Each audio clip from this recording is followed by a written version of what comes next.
Bienvenido a Entrevistas Bitcoin. Aquí no hacemos trading, aquí no perseguimos velas, aquí hablamos de Bitcoin, de personas, de ideas y de lo que hay más allá del gráfico. Porque aquí pensamos a largo plazo. Si tú también, este es tu canal. Empezamos. Bitcoin ya no vale nada. Bitcoin ya no sirve. Pero vamos a hacernos una pregunta. ¿Por qué los países más poderosos del mundo lo estudian, lo regulan y en algunos casos lo acumulan? Hoy no hablaremos del precio, ni de si mañana sube o si mañana baja.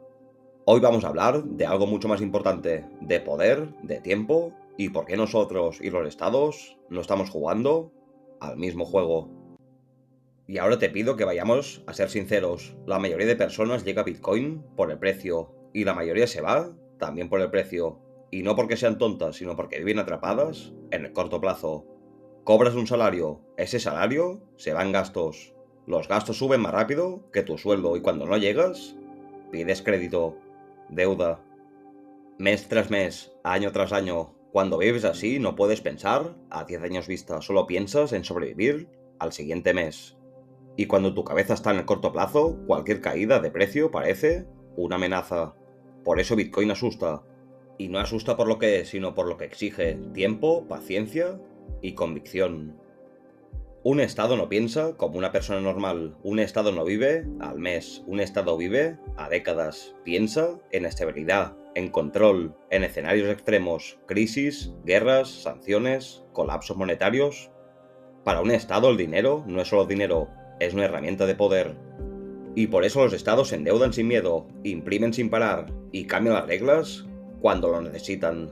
Cuando un estado mira Bitcoin no pregunta ¿esto subirá este año?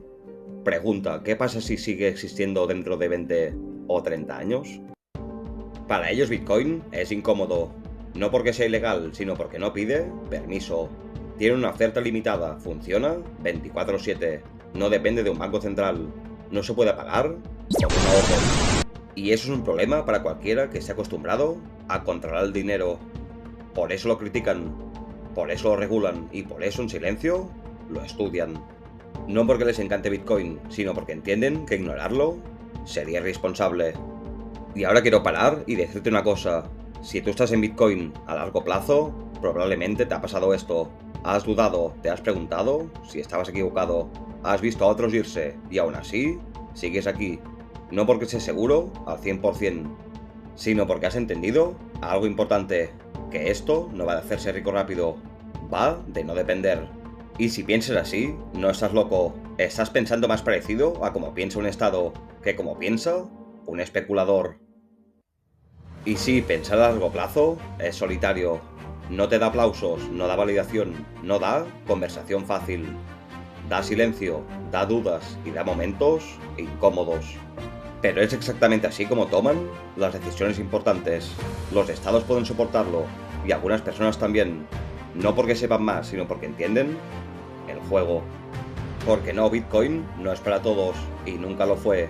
Pero si has llegado hasta aquí y este vídeo te ha resonado, si no necesitas que todo tenga sentido hoy, entonces probablemente ya sabes que no estás aquí solo por el precio. Y este canal es para los que entienden esto. Saludos.